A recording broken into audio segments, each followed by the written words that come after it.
Hey guys, it's Alan V, Fireman 1028, and I'm here with Rich from Warfield Motor Repair. Warfield Motor Repair, and you got another channel too, right? What's the other one? Loud Pipes Podcast. RDub, right? RDub Studios. RDub Studios, that's right. Rich, what are you riding today? Oh, this is my brand spanking new KLX300. Ooh, baby, that looks good. 2026. 2026, that looks damn good. And I'm riding our 2025 KTM 390 Enduro.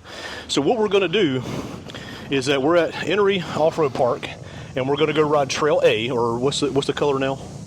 Whatever the color is now. So we're going to go ride Trail A. So first round, we're going to ride our own bikes, and we're going to give each impressions of our own bikes, and then we're going to swap off. I'm going to take the KLX, he's going to take the 390 Enduro. Yep. And then we're just going to kind of do some comparison and see how we like each other's bikes. You ready to ride? And for context, we've been riding for a couple hours. And we have been riding for a couple hours. Yeah, this is not fresh out here. It's not ride one. We're actually Sully's about done. Sully's already done for the day, so it's one of those where we're finishing up our day. All right, you wanna? Am I leading? You leading? You got to go first based on the camera setup. You're right. Well, wait a minute. No, because now you don't have one rearward. All right, you go first. All right. We'll talk about your bike. How about that? All right. You could run it 4 times. Is that a little much? No, it's a short trail. I mean, it's less than a mile. You know, let's do that then. First time we're talking about your bike. Yep. Then we'll talk about your bike. Yeah, you talk about your bike, then I'll talk about your bike, then you talk about my bike, and I'll talk about my bike. Then we'll switch. Good. All right. All right, let's go. Rolling out here, what used to be the A trail. I guess now it's a color, right? Blue. Yep. All right, guys. So we are off on the A trail. We're still going to call it the A trail. So, Rich, you're riding the KLX. I want you to talk about it as we ride. Yeah. So this is a bike Kawasaki's had for a long time, but been revised and updated over the years. So it's a nice progression bike for me. I used to have a big old KLR 650. A little much for this kind of thing. And then Bryce and I, if anyone follows that, we ride motocross bikes most of the time. So KX 450, you know, big power, big suspension. But on trail riding, we don't really need that. So I like this one for a little more manageable. It's about 300 pounds. Ride it all over here, ride it down the road, you know, being street legal. So I guess, Alan, to your kind of what you're looking for, the do-it-all bike, right? The do-it-all bike, exactly. We can ride here to Henry, and I could ride this home if I needed to. Now, this is also the same bike you took on the Smackdown 500, right? I did, and did my first 500 miles. and I think we voted your bike the best all around. Yeah, Bryce was probably set up the best. Oh yeah. Well, I don't know. I think Sully was set up the best, but just a little tough when it got gnarly. Because neither of the dual sports were good out on the road, even the 450.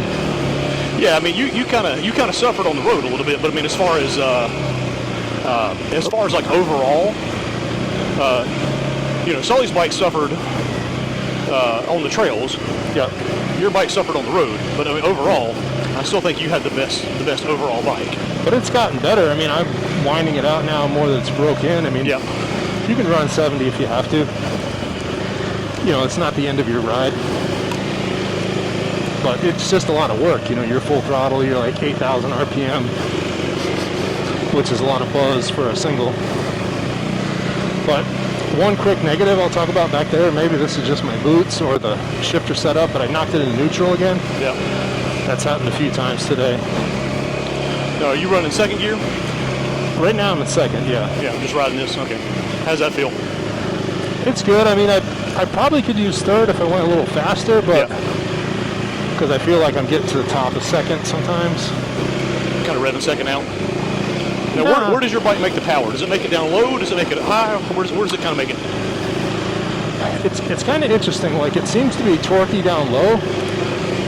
But, oh, there we go. Once you pass like 6,000, it kind of wakes up on the high end. So we're kind of debating. There's a common mod where people take out the secondary throttle plate that's controlled by the ECU. So it's, you know, it's like torquey up to 5,000, then you got like a little bit of a lull, and then it wakes up. Yeah. But I don't know, it's manageable out here. I mean, it doesn't, you know, I'm not thinking about it. I'm not like, oh my God, it's bogging. You know, it's just, it's a little flat. you know, 5,000 and 6,000. And honestly, it's really, I think you said the right phrase. If you're not thinking about it, it's not an issue. Yeah, if you've read a little too much on the internet, you might be like, oh, I gotta get that fixed. And the suspension's pretty good. I mean, it's not motocross suspension, but it's, you know, we're clicking along pretty good here. And that's the end of the trail. Very nice. All right, so now, we've done the A trail with Rich on his bike. Now we're going to swap off, and we're going to give my impressions of the KLX300 on. I'm going to give the impressions of that while Rich gets accustomed to the Enduro. Right. Like you said, second gear. I mean, it's happy at second gear and just ride. You were running second? Okay. Yep. I mean, depending on how you like to ride, you might find it better in third, but second seemed to work better for me. Now already, just sitting on the bike, I can tell that the suspension is a lot softer. It's really soft. Look at that. It's, you and I are about the same weight and everything, so this is a lot softer. Now, what does this thing weigh? 340. I know we're not talking about this one yet, but... About 340. Okay. So this yours is what? This how much is the KLX? 3. 3, okay. So this is significantly lighter. And you can tell it in the suspension too. So I have to get used to that. Taking off in second gear. No problem at all. The pegs are a little bit further forward than what I'm used to on mine. And they're a little small. They definitely are small. I got my feet kind of tucked all the way in. A lot of people upgrade those, but I find if you've got motocross boots on, it's no big deal. Actually, that suspension's very supple. This actually is very compliant, not to jump ahead, but... Yeah, no, you're right. Yeah. But this suspension, like I said, you could call it soft or you could call it supple. Yeah. And on the road, what you'll notice with that one is if you bury it in the corners, you're like, oh no, I've just collapsed everything. So that softness is a penalty on the road. Yes, but on the trails, at these paces, I look at that as a benefit. I mean, you can sit down on this bike, and it's not going to punish you.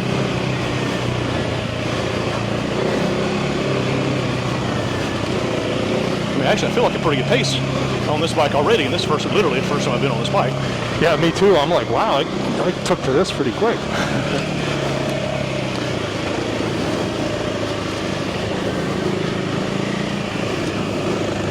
It's a good height.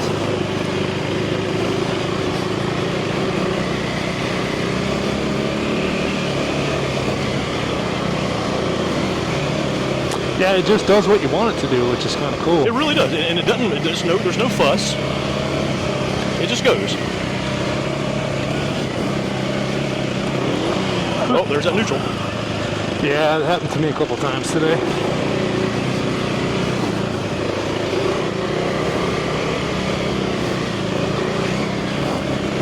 Are you still in second or third? Second. You're right. Like I said, you could go to third, but then you got to carry a lot more speed.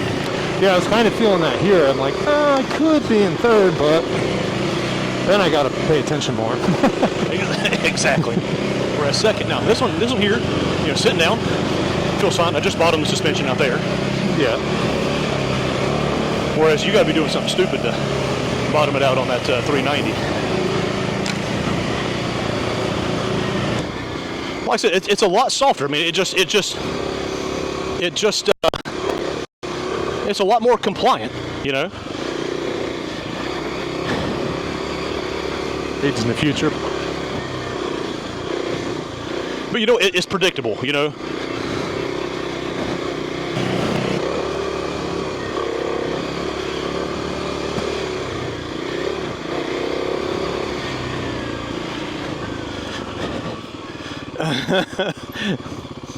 You got a lot of stuff going on there. And Cowie's like, what?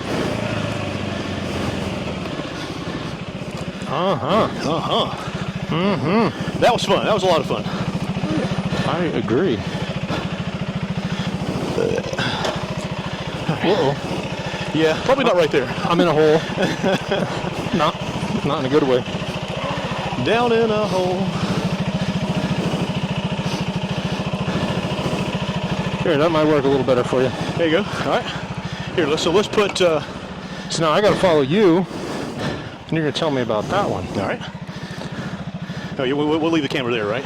Yeah. Yeah, okay. All right.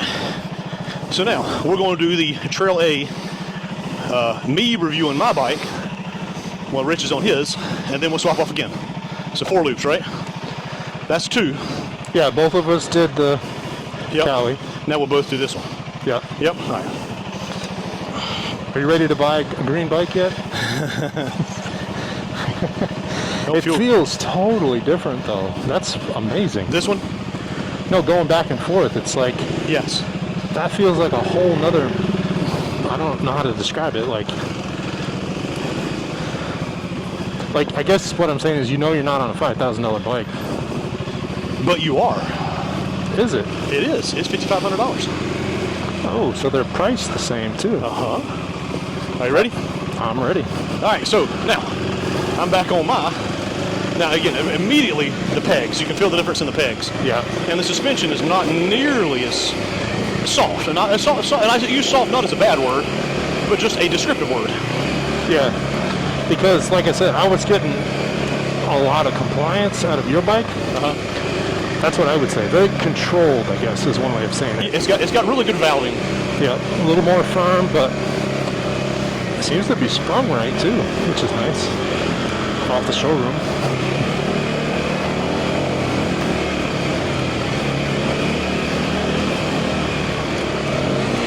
There's neutral again. That's only because I was jumping it. All right, so you can, immediately you can tell the difference in the power. Those extra CCs make a big difference in the 390 versus the 300. Again, the suspension is probably the biggest single difference between these 2 bikes. They're both upside down forks. These are what yours are Showas? At least in the front it is. I'm not sure about the rear. And this has the WP Apex. I think just WP Apex, not Pro or anything. And the fork tubes are bigger. The rear shock is probably the biggest letdown on this bike. The rear shock is it's rather soft, or just doesn't have the same level of valving as what the forks do. So it's not that it's a bad shock, right? It's just compared to the forks, it's pretty obvious.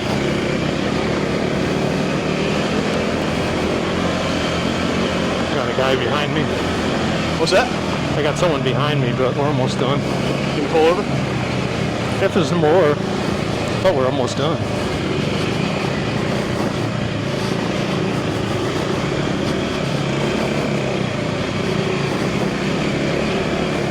All right, so like I said, just with this one here, you got to remember, you got to keep it in the revs. This doesn't have it's got a really light flywheel. It's not like the engine in the Cali where it was designed for that bike and nothing else. This engine is kind of a multi-use. Ooh, I found the bottom right there. That's the same spot I found the bottom of your suspension too.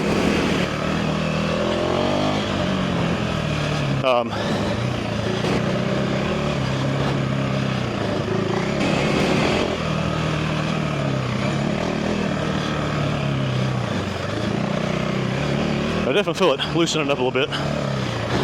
And my comfort on the bike actually is improving too, so.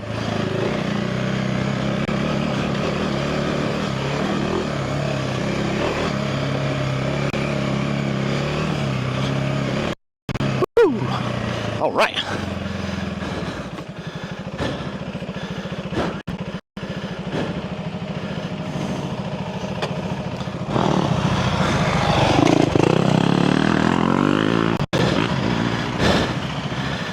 All right, so now what we'll do is we'll take the camera. I want the camera facing you to get your impressions, and I'll be behind you on that one.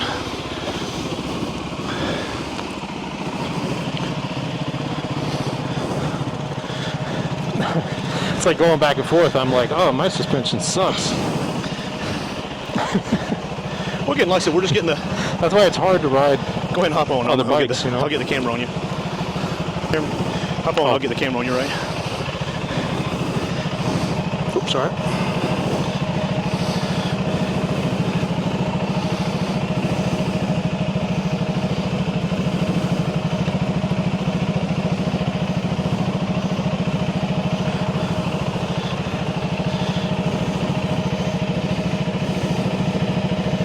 There we go. A little high, probably stand up most of the time. I was going to say, give more of a seated review. How about that? But I'll probably stand, well, I don't know. We're looking at your crotch. All right, so now, Rich is back on the 390 Enduro R. So Rich, we're going to get your impressions. Now, this is not the first time you rode the bike, so you've already did one lap on the bike, right? Yep. So we're going to do one more lap, and you're giving your impressions as a mostly first time riding it. Shakedown, yes? yep. All right, good deal. Shakedown, end of the day, not tired at all. Nope, not at all, not a bit. All right. And I'm leading? Yep. All right.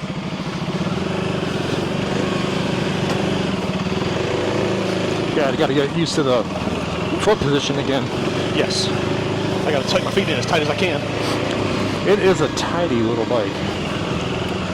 But like, I don't know, the bars they're beefier, they feel wider.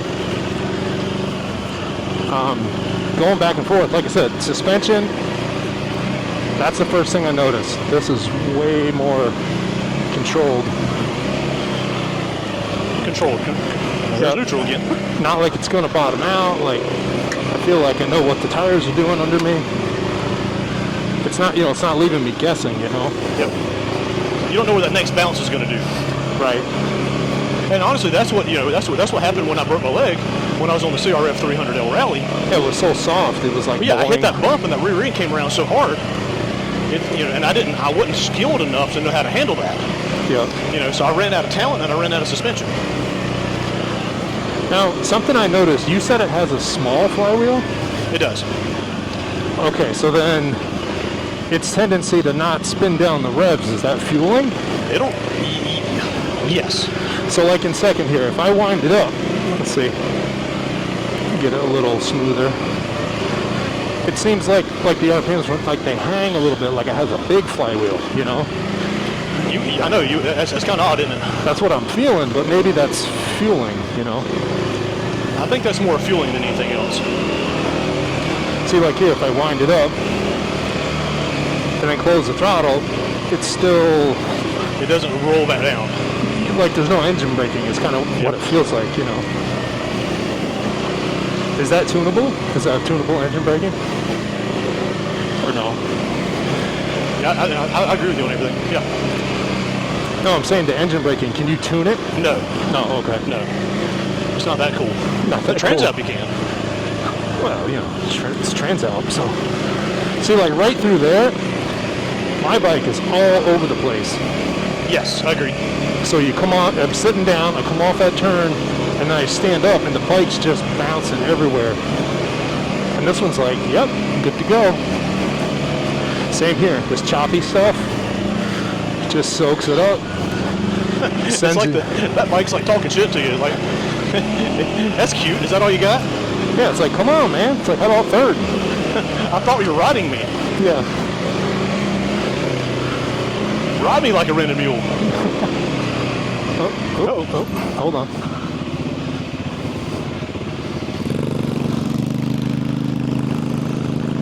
You good back there? Oh, yeah.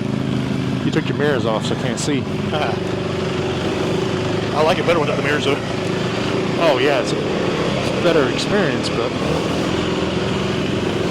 That first gear of yours is really short, too, Yes, it is. You want to hold up here and we'll let them go ahead? Yeah. All right. That first gear is only good for, like, rock climbing. Just getting started. Honestly, just getting started. Not even getting started, like on the road. All right, so tell me what you were saying about the... Hold on. About the engine braking. Describe that for me. So some of the more modern sport bikes have tunable engine braking. Right. So I don't know if they do it with the cam timing or the ignition, but they can tune how much the engine when you let off slows or how down. much it lets off, yeah. And this feels like someone who's wanted to turn that off, like they want the bike to roll. It just There's no. Well, I think that's also has to do with having a small flywheel, is that you don't get any of that engine braking. A larger flywheel, when you let off, would it not, that rotational mass would help kind of slow it down. Like a KLR. You had a KLR, right? Yeah. With a giant flywheel. Yeah. And that had good engine braking, right? Oh, yeah. And you feel it on this one, too. I don't know what the setup is on this one, but this engine brakes quite a bit. Well, like I said, this engine was designed for this bike and for nothing else. They don't use this engine for anything else. It's not an Engine 300 engine. They use it in the KLX300 and nothing else. Oh, the Supermoto, but that's it. This engine here, whereas there's been some tweaks, it's still the same engine that's shared with the RC390, with the Duke 390, and the Adventure R. So it has to have some compromises to it, but I feel it kind of breaking in a little bit and feeling a little bit better as far as on the down low. You can kind of chug it a little bit, but then when you give it that throttle, it'll kind of whole shot out from a hole, you know. So yeah, it doesn't seem to like to tractor too much. You know, like a lot of dirt bikes, you just you meet second, third gear, you can just kind of get them going. Exactly, yeah. This doesn't seem to be too happy with that. This wants to, you got to work you got to work it on that, and like the clutch, you really got to work the clutch on the lower speed stuff. Yeah. If you're getting in that low speed, you better work it, because if not, you're going to stall it out. Whereas this thing, you could probably just chug it, and just chug it all the way through. Yeah. Now, surprisingly, not as much as the 450. Real, that's true. Yeah. You know, this one, when it falls even below $4,000, there's not much left. Right. So if you didn't know, would you have believed these two cost the same thing, MSRP? No, I thought this was way more money. Yep. $7,000 out the door. Yeah, it feels like more money. So that's kudos to KTM, I guess. Now it goes to say, well, we'll see in 10 years what they're worth. You know what a KLX300 is going to be worth. Right. You'll be able to sell this thing for $4,000 all day long. For quite a while, yeah. Exactly. What's a 390R going to be worth? Well, my other concern is your other videos. You've already messed with the fueling, changed the exhaust. You're trying to get that figured out. Yep. That's stock bike except for the bars. What's your top speed on something like this? Bryce would have to tell you. I mean, I've run at 70 before. It'll do 70, right? It'll do 70, but there's not much left over, right? And it's just not comfortable. Yeah, you're way up. You're 9,000 at that point. So I know this will, I haven't done it because we're still in break-in, but I know this will it'll do 90. Right. But the front end gets really light. And it's just doing that right there. So, it's not something that you would want to do. Could you do it? Yes. The biggest thing for me with it is at 70, you still have room to pass.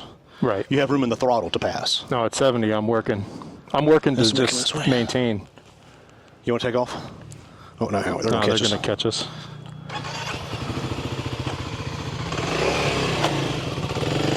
It's just one.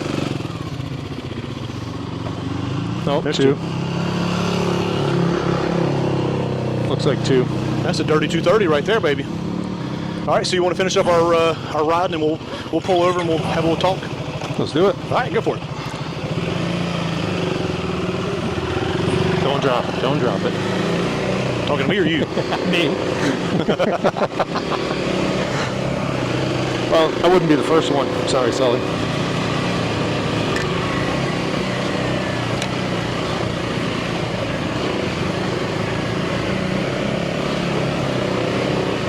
But this bike here, your KLX300, if I'll go back to it for a second, it's one of those. I hopped on it, and it just felt so comfortable. Like I've been riding it for 2 years, Yeah. It's just a friendly, forgiving bike. Yeah, real easy to ride. Whereas that the CR, what the hell am I trying to say? The KTM 390 is more of you got to figure out what it wants. Well, and I think you and I, where do you want to? We'll go back to the trailhead, back to the truck. Okay. We'll grab our chairs and we'll watch this guy here. Watch this guy here. Well, you and I have been riding for a long time, so switching bikes is no big deal, right? Oh yeah, and we got pretty similar taste in bikes. I'm not going to a 450. No, I only ride the 450 because we have it. It's not a want.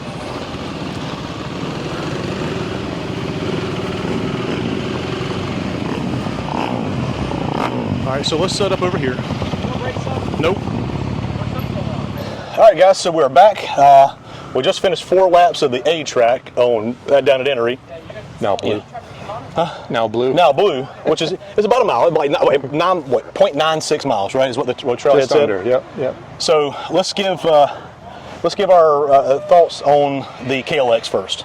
So let me give mine as and you tell me if you agree. As a first time riding it. As a first time rider of the KLX, as soon as you hop on the bike, it's immediately comfortable. It's one of those. The suspension is soft, but it's compliant. It's not until you start giving it, start pushing, going up to 7 tenths, 8 tenths, right? Does the softness really become a hindrance? Would you agree with that? Yep. Okay. Easy to ride and then easy to find the limit. Okay, there you go. Yeah. Pegs are real small, so you got to kind of have your feet tucked in real tight. So we're at a trailhead. The people are going to be riding by. So, so like I said, the pegs are real small. The seating position's real comfortable. That rear shock is a really soft. I'm not a little guy, and neither is Rich.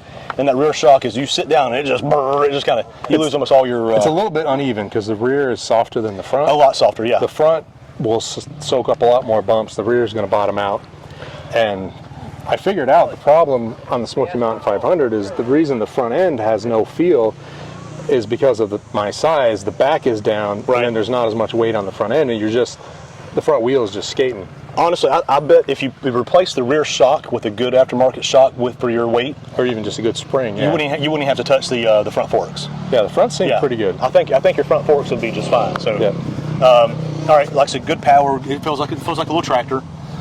We both hit neutral a couple times, just with it being so close and everything. I think it's having our feet so close together. And you guys haven't owned many Cowies other than your Ninja. No. Your beloved Ninja 1000. No. Never, really never did. So, what would you say else about yours? For me, I thought it was a good value. If I'm honest, I wanted Suzuki's new 4S. Yes. DRZ 4S, whatever they call it. How much are those bikes now?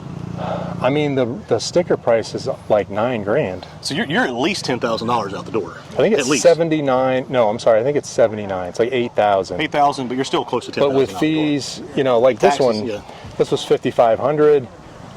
With the fees and everything, it was getting close to 7 out the door. Yep. I couldn't see another. It's at least another 3,000 for the Suzuki. I just couldn't see it. Probably has a little more power. They say the suspension's better. Maybe it doesn't, squat like this one. But right. I don't know. I'm hoping it's a keeper. That's why I bought a. That's why I bought a new one. That's why you bought a new one. No, and it's definitely a fun bike. And we talked about it on the trail. Now let's go to the 390 Enduro. So the something that you said is that what'd you say about it being more expensive? It feels more expensive. Just everything, the controls, the size. The Toyota. It feels more expensive, right? Would you agree with that? Well, that's why I was asking you. I'm like, well, I got you on price, and then you're like, well, no, it's $5,500. $55.99 is the price of that. So now, how was your dealer fees? What was your out the door? About 7,000. Okay. About 7,000 out the door. So now you do have the additional. Tariffs going right now, which I still think that's a temporary deal, but it feels more upscale. It feels more premium. The bars feel beefier, more solid, but it's hard to describe. It feels like a more premium bike. Feels like a more premium bike. The suspension is way better. Yes. And I don't know if you could push it. This is the weird part. I don't know that I could push this any harder than I can push that. Agreed. But it feels better. In the mindset of we only ride at 8 tenths anyway. Right. 8 tenths is 8 tenths. And I only put 2 miles on it. Right. So. Well, there's that, yeah. But still, riding at 8 tenths, because we're, the same thing we do at track days. We never really push it past 8 tenths. Yeah. There's always something left. Never pushing it to the left. Not like Bryce, as he rides off. He's 9.5 most of the time. So yeah, you're right. Riding at 8 tenths, there's really no advantage to it. It does feel more premium. Like I said, it's got more power. This has got 44 horsepower and maybe 30. Maybe 30 at the crank. At the crank, yeah. But again, who's to say in 10 years what's this worth versus what we know what this will be worth? There's a history with this. There's already the 300 was what 2020, 2021. It's a few years old now, yeah. And so it was a 250 for a long time. Exactly. But now it's a fuel injected 300. Yeah. They're not going to change this bike at all. This is going to be the same bike probably for at least another 5 model years before they even touch this. Whereas probably next year, this one's going to be different. It's going to be all different. It's all different. So as far as parts availability long term, I would go with the KLX. But as far as after riding them back to back, honestly, I would have to say that the 390 Enduro as of today. Now, 5 years down the road, who knows? Probably a better value, at least the initial cost. Initial Yeah. cost, yeah, initial cost. Yeah. Because the part two that we need to do of this is I want to run this on the road. Yes, agreed. Not like the highway, but Yeah. like some secondary 2-lane roads. Sure, like, sure. You know, maybe right on the over way there. up to the mountains. Yeah, like right on our way out. But it's like comparing a Toyota or a Lexus to a BMW. Yeah. The BMW's flashier. It's more premium materials, more engineering. But 5 years later, I'd much rather have a Lexus than that same BMW. Agree. You buy those cars new, and then you trade them in, and you get another one. These are great for the first owner. Who's to say about the second owner? You know. But the interesting thing to do it as a three-way comparo, maybe not today, but what we got for Bryce is the used bike. Yep. 2019 CRF 450L. Probably more power than both of them, or no? This is 44, so This his is is 44. about 40. It's about the same, yeah. Okay, so similar power, but it's lighter, and It's much lighter. It's way more of a dirt bike. It is, yeah.